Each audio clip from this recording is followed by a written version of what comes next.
toca coordinar la primera mesa sobre los nuevos caminos laborales a través de las artes, ¿no? La innovación de las artes como itinerario profesional.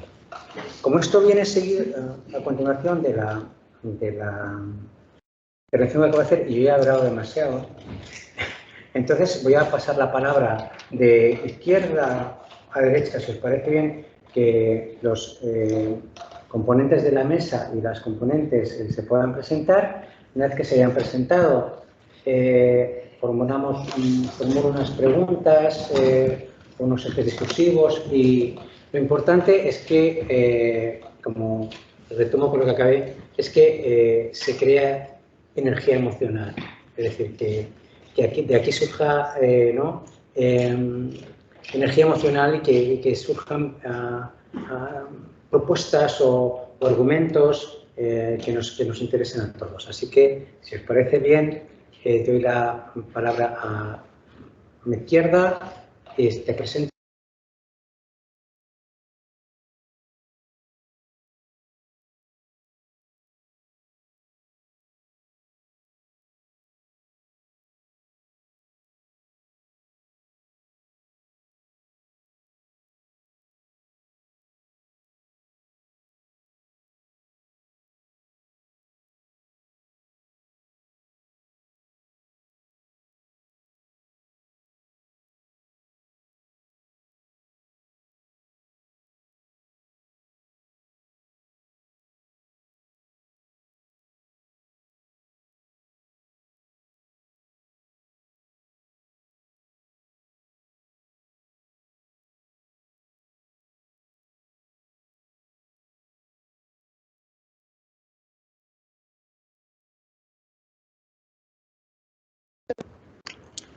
Bueno, yo soy Raquel Sardá, soy profesora titular del área de escultura de aquí de la Universidad Rey Juan Carlos y profesora en asignaturas de taller de diseño escenográfico, asignaturas relacionadas con el cuerpo y las tecnologías y también de escultura.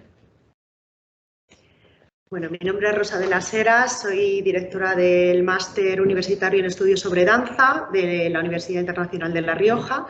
Además de ello, soy coordinadora del Departamento de Expresión Corporal y Musical, porque he estado 7 años en esa área y, bueno, pues sobre todo me dedico a la música y a la danza y la inclusión en la educación.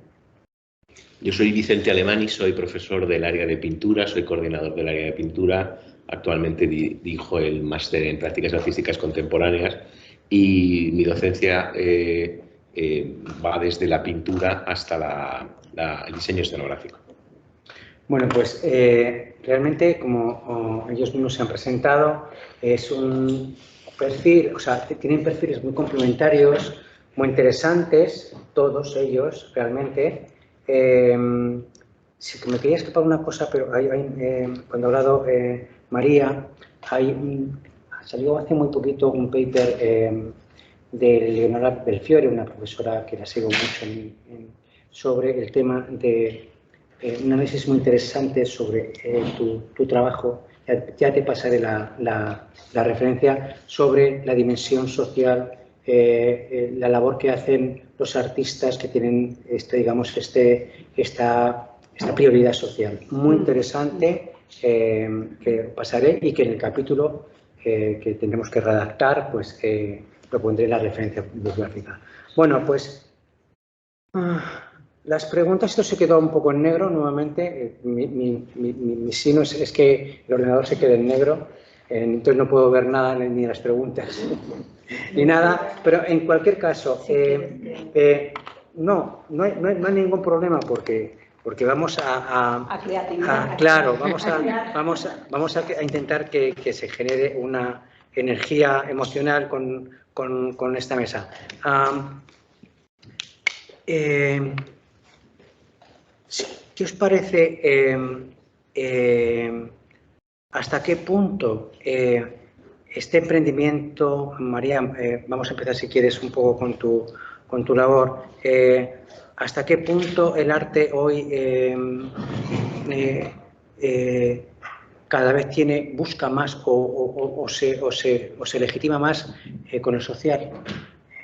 digamos, que esto se escapa un poco, digamos, de los mundos artísticos. Me refiero que el arte ha tomado un discurso también del impacto social, que no lo hemos visto, y me gustaría que por ahí, María, si quisieras, o si te interesa, o si puedes, ¿qué competencias son las que piensas que, o qué beneficios piensas que estos artistas que se dedican a lo social, qué competencias claves son las que tú ves ahí que pueden ser de interés y qué valor le das?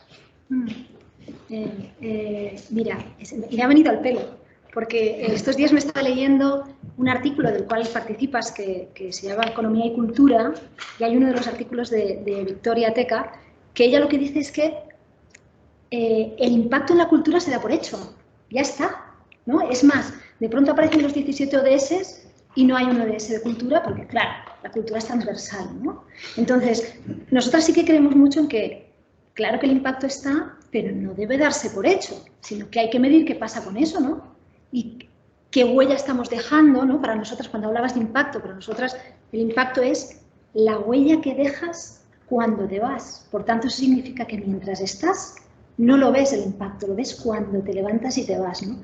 Y eso es uno de los valores que debe tener ese artista que tiene el gran propósito de hacer un cambio sistémico, aguantar y ser resiliente para tener el pie puesto, irte y probablemente no ver el impacto que has dejado en esa huella. Eso es un valor muy fundamental en aquellos perfiles que lo que dicen es yo estoy muy agarrado a un propósito concreto que probablemente tiene que ver con mi mochila de vida o no, y quiero de alguna manera generar un impacto positivo, tanto social como medioambiental. Y creo que mi herramienta artística es un medio para contribuir, no resolver, pero sí contribuir a mejorar el reto social, ¿no? Nosotras lo que confiamos mucho en nuestro pensamiento, en nuestra metodología, que todo artista debe trabajar desde lo sistémico, y cuando decimos sistémico significa que tiene que haber un propósito para generar el cambio, tiene que trabajar desde el diseño, donde la persona está en el centro, ¿no? Y tiene que trabajar desde una metodología ágil, que eso sí que tiene mucho que ver con emprendimiento, pero es fallo rápido, ¿no? Y pequeño. Y exploro, modifico, genero feedback y vuelvo a empezar. Y vuelvo a empezar. O sea, son personas que saben que son una gotita en el océano, que saben que no pueden trabajar solos, que se caerán y volverán. O sea, la capacidad de frustración que tienen, pero es que eso lo lleva el artista en el ADN ya, ¿verdad? No sale otra vez, no sale otra vez. De esa manera, yo creo que quizás el salto cualitativo está en cómo ejecutamos todo eso que estamos investigando y que estamos explorando para convertirlo en un proyecto rentable. Y ese es un gran tema.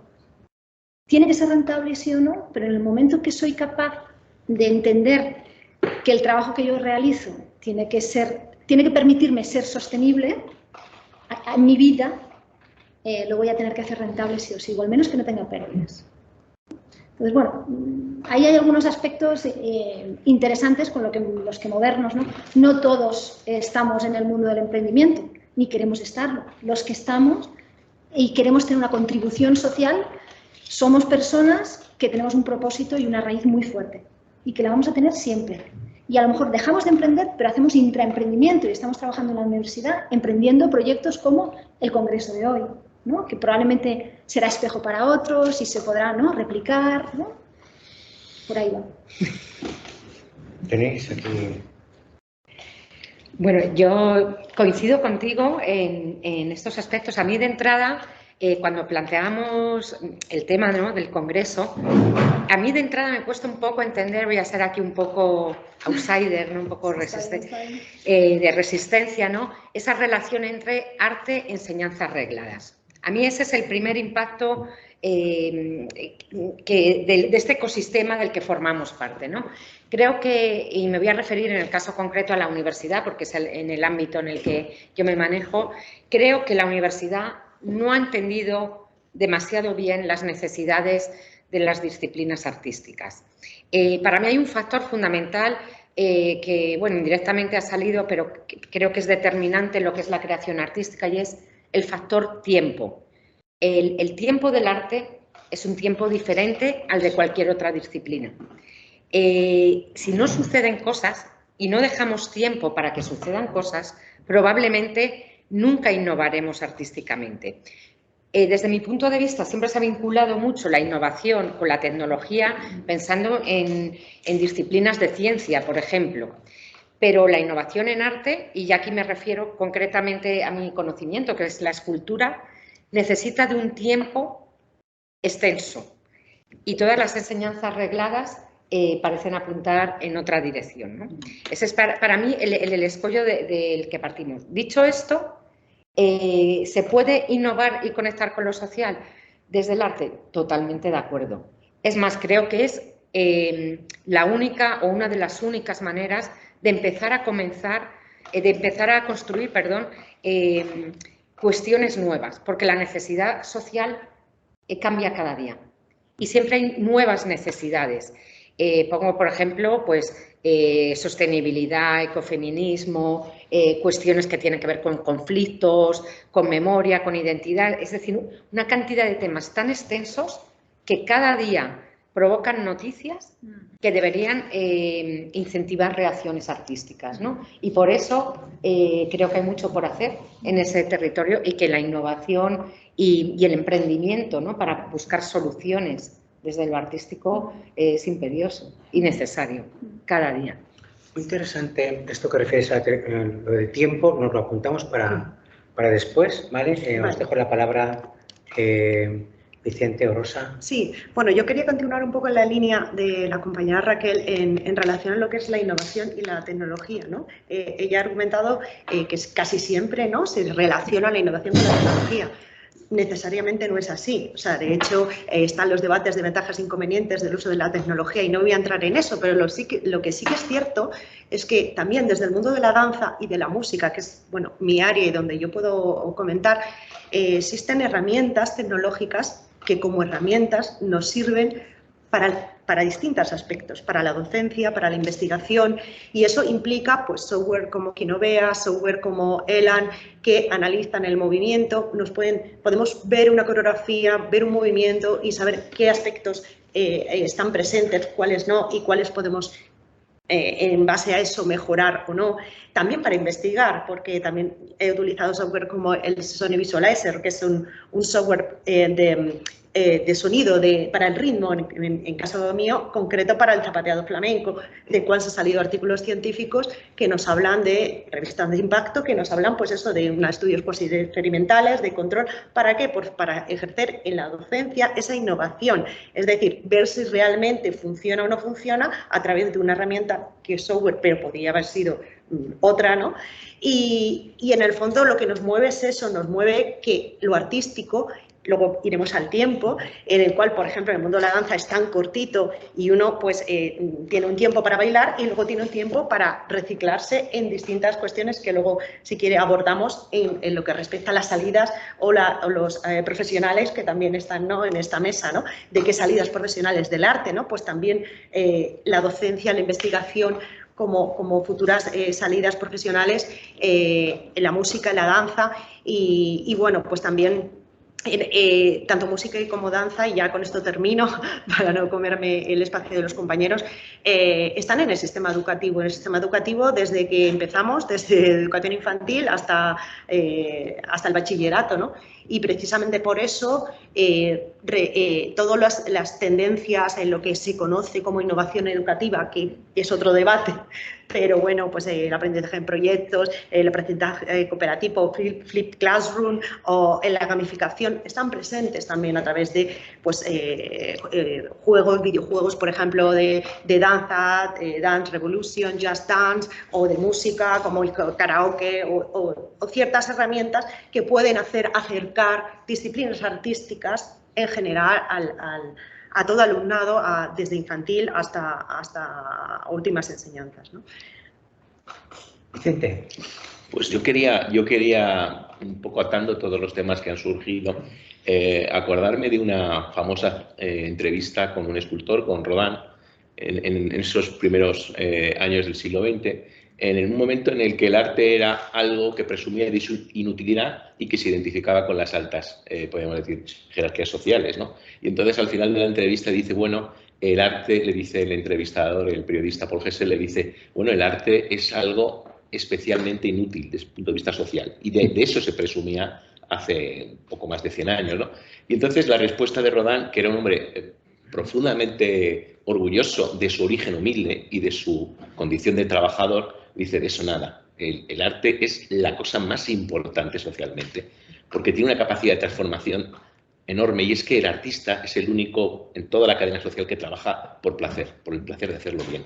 Entonces, la capacidad de transformación de eso, de esa ilusión y ese gozo de hacerlo bien en tu función, realmente es una capacidad revolucionaria en el sentido más profundo en este nuevo comienzo del siglo XXI. Yo creo que estaba apuntando ya Rodin a cuestiones de economías colaborativas y de proyectos de colaboración entre artistas y iniciativas sociales. Yo creo que hemos tenido incluso experiencias en nuestro grado con compañeros que están muy vinculados a ese tipo de intervenciones. Hemos tenido experiencias de nuestros alumnos de Bellas Artes pintando en la calle en torno al proyecto. Robert Capa estuvo aquí con los compañeros de la titulación, y realmente cuando el alumno se da cuenta de la acción social que está asumiendo cuando asume un proyecto de arte en la calle, cuando asume un proyecto de arte de colaboración, yo creo que constituye, identifica y une muchísimo más al grupo de creadores que lentamente van formándose en nuestras aulas. Bueno, nos hemos ido justamente a esto, ¿no? a todo el impacto social del arte, que yo no lo había planteado en la conferencia, ¿no? Efectivamente, quizá esto sigue siendo una asignatura pendiente, porque claro, hoy veía un tuit esta mañana que era un tuit con un gráfico, no sé la fuente, pero es un académico, es de Paul Roussel y o sea, fiable. Sí, es fiable, ¿no? que cada vez la gente gasta menos en cultura. Así montemos desde la cuestión del consumo. Y eso creo que tiene algo que ver, ¿no? que con esto, ¿no? Si seguimos pensando, pues creo que sigo pensando que hay una asignatura pendiente y que tenemos que seguir trabajando en vincular el arte socialmente, ¿no? También en el consumo, porque los artistas tienen que vivir de su trabajo, evidentemente, pero también desde estos proyectos que pueden venir de las fundaciones o de las administraciones públicas, que deberían de venir también, la cuestión de lo que sirve, ¿no? de lo que sirve el arte, ¿no? Es una cuestión que todavía yo creo que nos falta mucho, no sé qué pensáis sobre esto, nos falta mucho trabajo, o sea, mucha práctica y mucho conocimiento, ¿no? Porque decía, ¿y el impacto social cómo lo tenemos, ¿no? O sea, ¿cómo lo medimos? ¿Cómo, no, es uno de los... Yo creo que tenemos que estar bien atentos, porque lo que viene es fuerte. Es decir, si salimos del ecosistema cultural y nos metemos en el ecosistema de inversión y hablamos de pasta, la pasta donde está centrada ahora es en los fondos de inversión de impacto. Y cuando yo me acerco a ver qué tipo de proyectos están en los fondos de inversión de impacto, no hay proyectos de la industria cultural. Y no los hay porque no están maduros y porque no hablamos el mismo lenguaje. Pero debemos estar bien atentos, porque al final, ya en los años 90, ¿no? Roald Cohen, que es un poco el maestro y es el padre de la inversión de impacto, lo que dice es, si queremos cumplir con todos los objetivos de desarrollo sostenible, o lo hacemos con inversión de impacto que atrae talento, y lo que se mide es la rentabilidad en impacto, no desde un punto de vista financiero, o no lo vamos a conseguir. Entonces, aquí en España, por ejemplo, ya en Londres, pues en Londres que está todo el grupo Nesta, que es un grupo mixto entre financiación pública y financiación privada, levantaron 8 millones de euros para financiar proyectos de impacto social artístico, solo y exclusivamente. Y aquí en España ya se empiezan a mover, hay 3, 4 fondos de inversión de impacto general potentes, no hay ninguno de impacto cultural, lo habrá. Con Fundación Gabeiras ya se está investigando y profundizando en qué debería ser y cómo, ¿no? Y tienen que ser esos fondos mixtos. Nosotras en Fundación Nadine, claro, somos muy chiquititas, pero sí que hemos pilotado decir, ¿cómo podemos hacer para que vuestros chavales que son capaces de ejecutar un proyecto como el que habéis contado, que es maravilloso, ¿no? De Ovidio junto con, ¿no?, la escenografía, es maravillosa. ¿Cómo ejecutamos eso? ¿Cómo puede salir eso al mercado?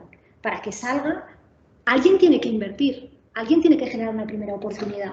¿Eso se hace a través de la administración pública? No. ¿Se hace a través de subvenciones? No, no las van a encontrar. Eso solo lo pueden hacer inversores, que igual que hay mecenas que compran una obra, son capaces de invertir en que se pilote una idea que ha salido de la facultad y que hay chavales que probablemente les apetece poderla ejecutar y que fallarán y que volverán a fallar, pero que ya tendrán unas herramientas, habilidades y capacidades para volverlo a intentar, ¿no? Entonces, sí, estoy de acuerdo contigo, Arturo, que hay mucho por descubrir, pero viene fuerte. Y si aprovechamos la ola, hay mucha capacidad para pilotar ideas artísticas. Yo sí confío.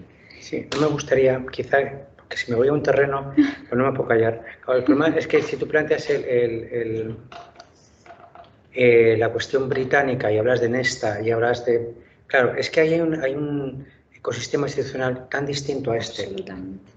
Que claro, es que ahí nos vamos siempre a lo mismo, ¿no? A quejarnos o que no tenemos el mismo ecosistema. También yo te diría que hay un centro que se llama Center of Cultural Value, ¿no? Que pone constantemente cada 2 o 3 meses necesidades de investigación de los artistas con los académicos. ¿Qué necesita? Pero fíjate, el que plantea la investigación es el artista, no es el investigador. El investigador se pone al servicio. Qué bueno, ¿no? ¿Vale? Center of Cultural Value. O sea, está. Entonces, queremos investigar esto. ¿Tú puedes hacerlo? ¿O puedes concurrir en esto? Y es constante. Claro, ese conocimiento que se genera en esa investigación tiene un impacto, la redundancia del impacto en ese problema detectado de esa organización, que puede ser pública, privada, lo que sea. Claro, esto no lo tenemos porque tenemos un sistema pues, muy encorsetado en subvenciones, muy poco eficiente. Y eso es lo que nos pasa. Pero si me voy ahí, nos vamos al entorno y creo que no quiero irme allí porque acabamos en algo muy etéreo que me parece más aterrizar en los proyectos, ¿no? Y en ver un poco, quizá, las competencias, ¿no? Claro, las competencias, lo que decíamos antes, ¿no? O sea, aquí se empieza a hablar de competencias porque el campo de poder y el campo del mercado se metió en la educación. Digo, no. Aquí conocimientos no, aquí que la gente sepa hacer algo, ¿no? Y hemos naturalizado ya la competencia. La hemos naturalizado, pero al principio era un choque, ¿no? Entonces, la cosa es, pues, de las competencias, ¿no? De las competencias que se generan, y ya me voy a callar una cosa. Yo cuando he trabajado, eso lo sabe Patricia, siempre hemos tenido claro, la di clase muchos años, pero yo aquí dando clase en la Rey Juan Carlos fui el docente más feliz del mundo, porque yo daba clase a artistas. Y luego ya, pues en mi universidad, pues ya no doy clase a artistas. Y no es lo mismo. No es lo mismo. O sea, no tiene nada que ver. La energía emocional que yo, con la que salía de aquí, de la Rey Juan Carlos, no tiene nada que ver. Es que yo, claro, cuando me enfrenté a los que no eran artistas, yo saldría muy frustrado de las clases porque yo salía de aquí cargado y yo salgo de la otra clase descargado, en términos de Collins, ¿no? Y claro, pues esas competencias de los artistas, yo creo que luego valen para los artistas, pero también valdrían para otras muchas proyectos que pueden ser artísticos o no, ¿no? Me refiero que yo creo que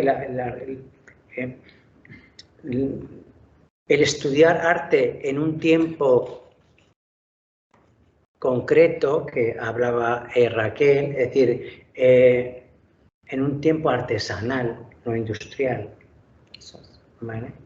Porque los investigadores somos artesanos, los artistas también. No somos fábricas de hacer papers ni fábricas de hacer obras. Otra cosa es que lo hagamos a veces, ¿vale? Pero no es así la cosa, ¿no? Entonces, esas competencias que se generan en el tiempo para mí son tremendamente importantes y creo que insuficientemente explotadas. Para mí, la gente que estudia arte tiene unas competencias artísticas, por supuesto, pero tiene más. O sea, esas competencias las puede llevar a otros territorios. No sé qué os parece esto, o no, sí, no lo veis así. Yo quería comentar un poco también al hilo de lo que había dicho ella. A ver, yo creo que aquí hay una responsabilidad institucional, primero, que es en entender de verdad, y vuelvo a hablar de la universidad, el papel de las artes en un sentido amplio, ¿no? Muchas veces, al hilo de lo que tú decías, ¿no? Cuando hablabas de estas financiaciones o estos mecenas, ¿no? de las artes, que me parece muy interesante, nosotros con nuestros proyectos no siempre encontramos un hueco en las convocatorias que se hacen de manera oficial, tanto para investigación como para innovación. Para mí esto es casi una lucha personal, porque llevo años peleando para que se reconozca la obra artística en investigación y también para que se entiendan las convocatorias que quizá para un artista, por ejemplo, una residencia artística, que tiene otras connotaciones, que genera otros resultados, tiene mucho más interés que un proyecto de investigación que siga un modelo de ciencias, ¿no? Creo que hay muchas cuestiones en el campo de las artes que no están recogidas. Por eso, muchas veces tenemos que recurrir a entidades privadas, porque una entidad privada con una convocatoria menos rígida puede generar más posibilidades, por ejemplo, de entender, y vuelvo otra vez a los tiempos que necesita el arte, el tiempo que necesita realizar un catálogo, por ejemplo, el tiempo que necesita difundir una obra en distintas exposiciones itinerantes. Esas cuestiones muchas veces no encajan en los modelos oficiales. Uy, ha pasado algo raro.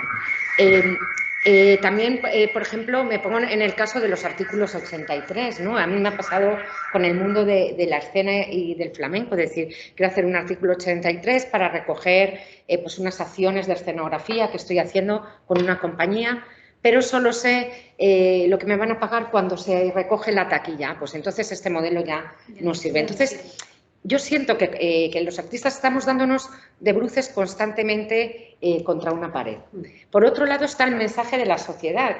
Cuando lees, por ejemplo, estos tuits que dicen las carreras peor valoradas y con menos salidas profesionales, las artísticas, las humanidades, todo eso estamos lanzando un mensaje que creo que personalmente no es real. O sea, creo que la dimensión de cualquiera de las artes, ¿no? Pero hablo en este caso de las bellas artes, que es lo que mejor conozco, las posibilidades profesionales, las posibilidades para aportar a la sociedad muchísimas cuestiones que desde otras disciplinas no se puede llegar, son infinitas. Y en mi caso, personalmente, mi investigación está enfocada, o sea, tengo ahora mismo 5 proyectos de investigación, ninguno son con artistas, son con lingüistas, con médicos, con arqueólogos, con historiadores y con arquitectos. Es decir, proyectos que a mí me permiten aportar y que a ellos les permiten aportarme. Y esa yo creo que es la riqueza de esa futura proyección profesional, ¿no? De nuestros estudiantes. Yo continúo un poco el hilo de Raquel, bueno, pues con esa idea, la idea inicial de que, digamos, la sociedad no está pensada para el mundo artístico, al final nosotros nos tenemos que adaptar al sistema porque no hay otra manera. De hecho, con estas famosas acreditaciones, cuando tenías que colocar los méritos de transferencia, pues yo lo tenía que poner en comisarios de pintura, o sea, de exposiciones, porque no había un apartado para danza, para todo lo que es artístico, escénico, ¿no? Entonces, bueno, o me iba a música o me iba, entonces, bueno, pues me decidí, digo, por Bellas Artes, porque no había otra, entonces ni siquiera había una casilla. Entonces, es verdad que, pero también estamos empezando, o sea, estamos empezando, por ejemplo, la gente de danza, estamos arrancando con ya másteres oficiales, con este que estoy llevando, que es el primero en España a nivel de investigación, todo tiene un proceso, ¿no? Ya en algún momento abrirán esa casilla para en algún momento habrá la investigación artística que tenga un peso diferente, pero también hay salidas profesionales de muy diversa índole. O sea, tenemos desde el campo de la educación, desde gente de danza que quiera hacer la especialidad de educación física, que hay danza, o la especialidad de música en primaria, desde secundaria que entran también títulos superiores de música, en la propia universidad que ya está, y a nivel social, que era un poco lo que hablábamos antes, pues tenemos musicoterapia, danzaterapia, donde podemos encontrar espacios de centros de residencias de ancianos, centros sociales, de educación especial y también en la propia educación, atender a alumnos de necesidades educativas especiales o bueno, pues sectores o gremios concretos en los cuales existen en los hospitales que hay musicoterapeutas, se trabaja la danzaterapia, etcétera, ¿no? Entonces, además del propio artístico, o sea, el propio campo artístico donde pues uno crea es intérprete, es coreógrafo, vuelvo a hablar de lo mío, que es el campo que conozco, pero también puede crear su propio espectáculo y también puede crear su propia manera de ganar dinero y de vivir del arte, ¿no? Complicado, sí, pero no imposible. Yo creo que se están abriendo campos y cada vez más en las artes, distintas artes, ¿no? Y se van creando nuevos espacios y nuevos que se van a crear, porque de hecho lo que decía Raquel de esa vinculación con otros sectores, a mí me ocurre lo mismo.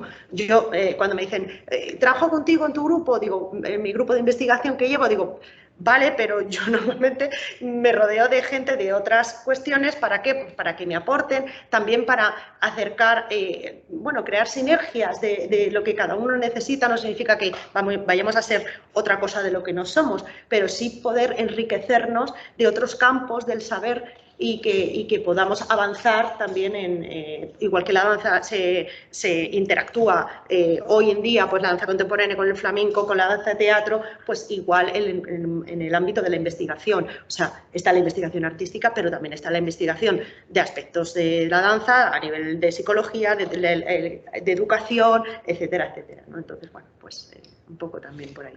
Bueno, yo he oído varios conceptos, de vuestras intervenciones, una que me interesa muchísimo y además aquí Raquel fue la que me indujo al mundo del diseño escenográfico desde las artes plásticas, y es el escenario o las artes escénicas como el ágora de todas las artes.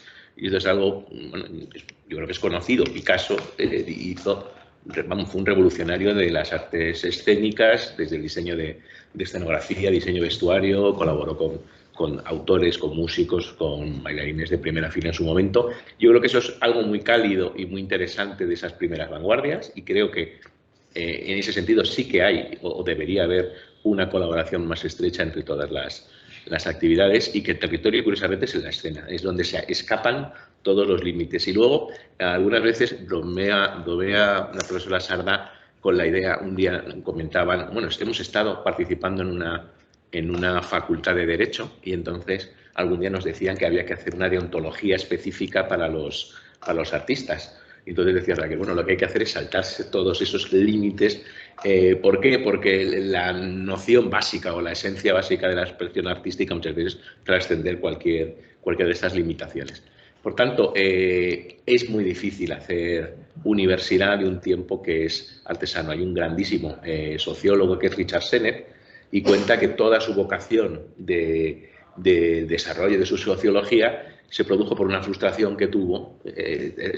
Me hizo muy curioso porque hablaba de la artesanía de la música. Yo jamás había visto la posición y la enseñanza de un violinista o el aprendizaje de un violinista como una artesanía. Entonces, gracias a eso, dejó de estudiar la música porque tuvo una lesión, no podía seguir aprendiendo el violín, y empezó a desarrollar con un cuidado maravilloso el conocimiento sociológico, y entonces se dio cuenta de que había unas comunidades, y es famosísimos sus estudios, por ejemplo, sobre el artesano o sobre el placer de trabajar juntos, que yo creo que ahí también sería una de las puentes sociológicas para entender esa hermandad que se produce, por ejemplo, en los proyectos en los que colaboran. Yo creo que es fundamental una especie se utiliza ese término de esa identificación clásica de los procesos de enseñanza-aprendizaje. Es decir, no podemos generar esa ilusión o esa energía de intercambio en el aula si nosotros mismos no nos sorprendemos de lo que está sucediendo en el aula, pero vamos, es una cosa casi semanal. Y de ahí surge, o de una manera un poco, pues siempre podemos decir académica y administrativa, surgen esas cosas que llamamos proyectos de innovación docente, que realmente son ejercicios que te pones cuando eres profesor para seguir emocionado contando. Porque claro, contar una asignatura o unos conocimientos una y otra vez, el primer año es emocionantísimo y además estás inquieto, no sabes si lo vas a hacer bien, el segundo, pero yo calculo que a partir del sexto o séptimo hay que inventar algo, ¿no? Y hay que incluso hacer memoria, y para eso está muy bien estas cuestiones, estas reflexiones, estos congresos de qué ha sucedido en determinada etapa de tu trabajo, y también para provocar esa inquietud de nuevo de también estar descubriendo cosas como docente, ¿no? En ese sentido me siento un privilegiado. ¿Por qué? Porque una de las cosas que más me gustan es ver a alguien pintar. Y entonces tengo todas las semanas 25, 30, 50 alumnos esperando a que les enseñe a pintar pintando con ellos, ¿no? Y eso es algo que tiene mucho que ver. Yo recuerdo todavía con pasión mis profesores buenos de pintura cómo mezclaban los colores. Y además movían poquísimo las manos, con una economía, con la mínima cantidad de pintura, conseguían la máxima extensión de color. Y esa admiración, ¿no?, que me imagino que pasa con los profesores de danza, con los profesores de interpretación, es una cosa que es mágica y que es artesanal y que es literalmente, está en las manos del docente. Y es algo que yo creo que sí que tenemos todos en común, por más que hagamos música o hagamos bellas artes o creemos escenografías o coreografías. Claro, lo que es la literatura. Yo he conocido también escritores, tengo una escritora en mi familia, la admiración y la complicidad que se producen entre los escritores y los escritores que les sirven de referencia es algo que es, podemos decir, ineludible, que no cabe como tal en las guías docentes, ¿no?, y en todos estos sistemas, y yo creo que es esencial esa admiración y esa complicidad. ¿Sabes qué me viene a la cabeza? Es que lo voy a decir, nos faltan los jóvenes aquí. O sea, nos faltan ellos, ¿no? Es como estamos hablando de su futuro y estamos poniendo nuestra voz, ¿no? Y nos faltan ellos, ¿no? Quizás que nos cuenten cuáles son sus expectativas de futuro, qué les gustaría hacer. Yo muchas veces me tengo que parar a intentar entender cuáles son sus preocupaciones. ¿Por qué viven en la incertidumbre permanente, en la angustia, en la ansiedad? ¿Por qué entienden que los temas de gamificación es el futuro, es lo que les mola? ¿Por qué cuando le hablas de tiempo les genera ansiedad? No me hables de tiempo, es que no lo tengo, ni me lo das.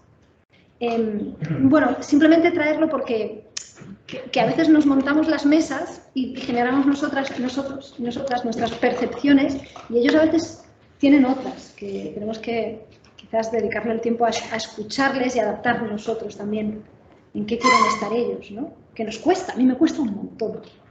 Sí, no es sencillo, porque además, bueno, los que llevamos muchos años dando clase, quizá hemos visto una evolución generacional, pero brutal. O sea, yo pienso en mis primeras clases hace 20 años y no tienen nada que ver el perfil de alumnos con el que tenemos ahora. Yo creo que todas... ¿Cuál es el de ahora? O sea, yo tengo mucha curiosidad que nos digáis. Pues desde mi punto de vista ahora es esta dimensión, o sea, para mí las redes sociales lo han cambiado todo. Lo han cambiado en muchos sentidos. Tanto en su... para bien y para mal. Tanto en su posible proyección profesional y difusión, que yo creo que es una herramienta ventajosa, pero a ellos también les crea muchísima ansiedad, ¿no? Y muchísima preocupación la opinión del resto, ¿no? Y yo ahí sí que personalmente les he notado mucho más recelosos, ¿no?, a la hora de exponer, de dar tu opinión, de lo que pensará el compañero, etcétera, etcétera, de los celos con su trabajo, ¿no? Bueno, quizá todo esto de las redes lo hace todo muy inmediato. Y esa misma inmediatez la he notado en otros aspectos, por ejemplo, en el dibujo. Antes, no digo ni mucho menos que haya que volver a lo académico, pero tomabas otra vez el tiempo en dibujar o en tallar una piedra meses y meses. Ahora mismo toda la innovación que tenemos que plantear pasa por unos procesos más rápidos de ejecución. Es decir, en vez de dibujar a mano en la tablet, que enseguida hago un boceto, en vez de tallar una piedra a mano, con una máquina y con unos cortes lo meto y ya la tengo casi hecha. Quiero decir, por eso yo creo que ese cambio, o sea, toda la innovación no siempre es tecnológica, realmente la mayoría de las veces tenemos que buscar estrategias para que vuelvan a ensimismarse en la obra.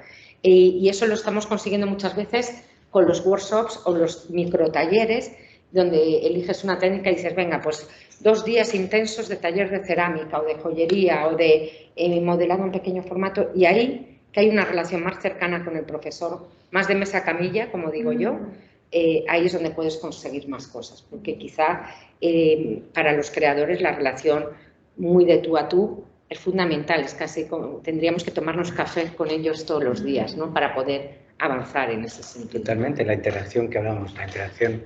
Nos quedan 3 minutos. No sé si hay alguna cosa que se nos ha, o que queráis destacar, o que no se ha comentado. Tenemos ese poco de tiempo. Yo creo que voy a atreverme a hablar, y además hablar sin pensar mucho, que pueden salir cosas interesantes. Pero yo creo que nos toca una cosa muy complicada, y es, hemos puesto hoy estamos mirándonos por internet, o sea, no están existen por internet, hemos puesto antes un PowerPoint. Cuando nosotros nos formamos no existía nada de esto. Es decir, yo nunca recibí clases con PowerPoint, y esto es importante también por las cosas que puedes contar y no con algo que mezcla imagen y cuadros sinópticos y contenidos. Entonces, nos toca ser una especie de ponentes, literalmente, entre un tiempo y otro. Es decir, desde un tiempo inmediato, desde un tiempo muy rápido al que están acostumbrados ellos, que no sé si saben que tienen todo el tiempo por delante, aunque nadie se lo haya dicho, y ese es uno de los problemas estructurales que tienen, ¿no? Tienen una angustia cuando realmente yo deseo ese tiempo que tenía cuando tenía 20 años, ¿no? Es decir, cuando tenía 20 años. Y ir dando un tiempo que es paradójico, que es el tiempo que apuntaba Raquel, que es el tiempo de la experiencia estética, que cuando se han puesto de acuerdo los filósofos a entenderla, era un tiempo que perdías y a la vez ganabas muchísimo más. Es decir, un buen concierto, una exposición que realmente te ha generado una experiencia estética, trasciende los límites, podemos decir, del consumo de tiempo. No sabes muy bien cuánto tiempo has estado viendo aquello, no has mirado el reloj, por supuesto, y de pronto has como vivido más intensamente que nunca ese tiempo. Esa paradoja que se define, bueno, en clásica estética como ese sublime temporal que te atrapa, que te deja capturado. Y, entre otras cosas, decía Raquel, en talleres que no tienen un objeto final que es una nota y que es acabar y completar un recorrido administrativo, sino sencillamente vamos a conocer, vamos a demorarnos en las formas, por ejemplo, de musicales, en las formas escultóricas o las potencialidades del color. Y precisamente cuando ya no hay esa finalidad, empiezan a surgir todas estas ilusiones con las que nos has presentado. Muy bien, muy interesante. Se ha quedado muy corto. Hubiéramos llegado a la evaluación sumativa. Decir, cuando desaparece la evaluación sumativa, la nota, entonces se es más creativo, porque ya no existe esa finalidad. Y bueno, simplemente finalizamos con que, claro, cuando ese tiempo se detiene, tanto en la creación como en la percepción del arte, que no tenemos tiempo para nada, es cuando el arte se muestra, porque el arte, como decía un filósofo norteamericano, que ahora no me acuerdo, de principios de siglo, la ciencia explica, el arte muestra. Es muy diferente captar el mundo artístico que el mundo de la ciencia.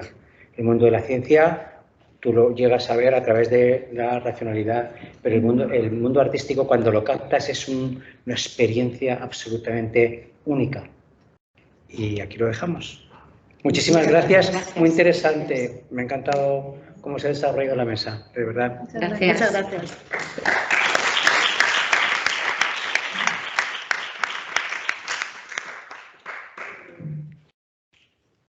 Buenas tardes, enhorabuena a los ponentes. Se abre el turno de preguntas.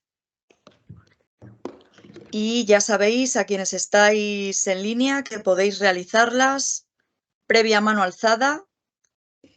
Si reaccionáis con la mano alzada y os veo en la lista, comenzando por Ángel Tomás, iréis Hola, preguntando. buenas tardes. Estoy disfrutando con las participaciones de todos vosotros desde cada ángulo. Y yo tenía también una pregunta, porque a raíz de lo último que estáis comentando, de la experiencia estética, del valor, de lo que significa, de lo que creamos o de lo que hacemos, y en la formación de las personas, cuando surge un nuevo arte o cuando algo que hacemos de manera cotidiana da un paso para convertirse a arte, cómo eso luego puede abrirse paso en la sociedad. Me explico. Yo desde hace tiempo he conocido una metodología para escuchar música clásica que te permite el acceso a los sonidos directamente sin formación, directamente como oyente. Y esa metodología, ese nuevo arte, el arte de escuchar, te conecta directamente con la música. Yo pinto, hago fotografías y jamás he conectado con un cuadro como a través de esta metodología he conectado con la música. No ha hecho falta ninguna palabra, ninguna explicación, ninguna biografía de nada. Y ha habido una conexión muy especial con la música a través de esta metodología. Y es un arte que no se abre camino. Es un arte minoritario, estamos 4 personas ahí, y ese nuevo arte, el arte de escuchar, el arte de percibir, el arte de acceder a lo que nos cuenta el arte. Entonces, bueno, simplemente cómo un nuevo arte se abre camino y se difunde para que la gente pueda participar y recibir esa bondad. Bueno, a ver, yo exactamente no he entendido muy bien cuando ha dicho lo de percibir los sonidos sin formación. Bueno, percibir los sonidos los percibimos todos los que escuchamos. O sea, otra cosa es que no sepas el nombre de las notas, pero que eso no es necesario ni mucho menos para disfrutar de la música, ¿no? Ni mucho menos. No. Claro, entonces no entiendo muy bien esa metodología, pero en cualquier caso, los que estamos aquí nos hemos dedicado al arte en los distintos ambientes porque por esa experiencia sublime y esa sensación de llegar al clima de satisfacción personal, solo el mero hecho de practicar el arte, independientemente de que una nota o de llegar a ningún sitio, bailar en un teatro, más allá de todo eso, ¿no? Entonces, que eso luego se haya convertido en nuestra forma de vida y en nuestra profesión, yo creo que es un plus que tiene sus, digamos, sus condicionantes, ¿no? Académicos, burocráticos, universitarios y de todo lo que nos tenemos que adaptar, como decía antes, ¿no? Pero al fin y al cabo la misión del arte es esa, el arte tiene un fin social, humano, es para el ser humano, lo utiliza de forma de expresión de emociones, de mundo interior, es catártico y bueno, y además puede ser una profesión, ¿no? Sí, yo realmente ahí me planteo, no sé si nosotros elegimos el arte o el arte nos eligió a nosotros. Quiero decir, yo siempre he vivido mi vida desde el arte, es que no concibo otra vida que no esté vinculada al arte. Mi padre siempre me dice que he escogido una profesión que no jubila y yo ya estoy hablando de a ver cuándo me jubilo y me dicen, es que has escogido una profesión que nunca jubila. Y la realidad es porque nosotros no hemos escogido una profesión, hemos escogido una manera de ver el mundo, de percibir el mundo, de estar en el mundo y de interactuar con él. Y yo creo que eso es lo maravilloso. ¿Cómo pones en marcha una disciplina nueva, una metodología nueva o un proyecto? Pues yo creo que el camino se hace al andar porque lo importante es el proceso. A lo mejor llegar a la cumbre no es tan relevante, pero hacer el camino es fundamental, porque en el camino del artista es donde suceden cosas, donde encuentras atajos, donde te paras a mirar un objeto o a contemplar el paisaje. Si no hay camino, desde mi punto de vista, no hay creación artística. O sea, el resultado, nosotros intentamos trabajar con nuestros estudiantes alejándolos del objeto final lo máximo posible para que vivan todo lo que es el proceso y la experimentación y que ellos decidan si han llegado, cuándo han llegado y a dónde han llegado, ¿no? Pero creo que por mucha tecnología, por muchos mecanismos que hayan, no puedes saltar el camino que se hace en la creación, el proceso de la evidencia. ¿Más preguntas? Ángel Tomás Lázaro, ¿quieres comentar algo más al hilo de lo que han ido diciendo ahora los ponentes? ¿Otra pregunta? Vamos a ver Adelante. si-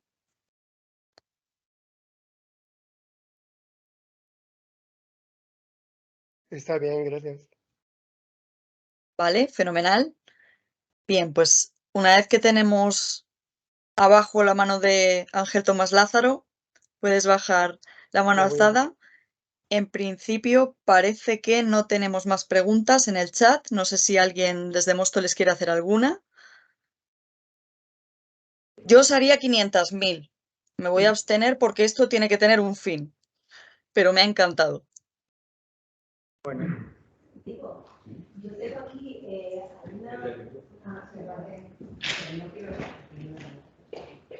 desde Móstoles yo quería comentar que tengo como alguna pregunta relacionada con la vinculación entre innovación y digitalización o virtualización, y que no siempre es así en danza, por ejemplo. Entonces hacen como un poco esta relación, si podéis debatir un poco sobre estos conceptos. Innovación con digitalización o virtualización. Y no siempre es así en danza, por ejemplo. Esto abre un melón. Un melón grande, Pero un grande melón. Bueno, pues por alusiones. Bueno, yo creo que he comenzado diciendo, cuando he hablado de innovación, hay mucho debate sobre qué es innovar y qué no es innovar en educación. Ahí hay una mesa entera para eso, ¿no? Luego estaría que a veces la innovación se relacione con las tecnologías. No siempre es así, también lo hemos comentado, ¿no? Porque de hecho hay investigadores que apuestan con el sí, otros con el no, y está el eterno debate. Este artículo es JPR y este no. Y este dice que sí. Bueno. Defensores y detractores como en todo. Lo cierto es que la tecnología en la sociedad es un hecho actual. Hemos hablado de redes sociales, estamos con los móviles, estamos con el PowerPoint. Es un hecho que ahora estamos en ello y que la parte de danza, que era, no sé si lo he entendido bien, tenía que ver con que se puede innovar con la tecnología, por supuesto. ¿Que no solo con la tecnología se innova? Por supuesto que no, o sea, es decir, se puede innovar con y sin tecnología. Hay proyectos de innovación con el uso de la tecnología y hay otros proyectos de innovación que no tienen la tecnología. O sea, la tecnología, al fin y al cabo, es una herramienta para lo que cada uno quiera buscar y conseguir. No sé y yo me atrevería a decir que a veces no es necesario innovar. Quiero decir, estamos en una fiebre de la innovación docente que a mí a veces, mira que yo siempre presento a todo, presento ponencias, me saco mis excelentes de docencia, tal, pero es el estrés de la innovación. Realmente cada año tienes unos alumnos distintos que no conocen lo que has hecho el año anterior y que si lo que has hecho el año anterior está funcionando, realmente no deberíamos de cambiarlo. Ese es mi punto de vista. Y también hay un falso canto de sirenas, que esto ya me pongo en plan crítico porque este debate lo he tenido muchas veces, pero es el canto de la innovación docente. Y mientras está la innovación docente, dejamos de investigar y nos vamos acercando más a la innovación y nos alejamos más de la investigación. Y creo que eso es un error y especialmente me atrevería a decir a compañeros o doctorandos que están empezando a hacer su carrera académica porque es una engañiza, te están ofreciendo muchos estímulos desde la innovación docente que están haciendo que abandonen otra cuestión que es fundamental desde mi punto de vista para ser un buen docente, que es estudiar e investigar, porque difícilmente puedes ser un buen docente si tú mismo no te vas planteando los retos de los que hablaba antes Vicente, si tú mismo no te emocionas cada vez que lees un libro, aprendes una técnica o entras en una clase. Bueno, pues María, Raquel, Rosa, Vicente, un placer. Continuamos con la siguiente mesa. Muchas gracias.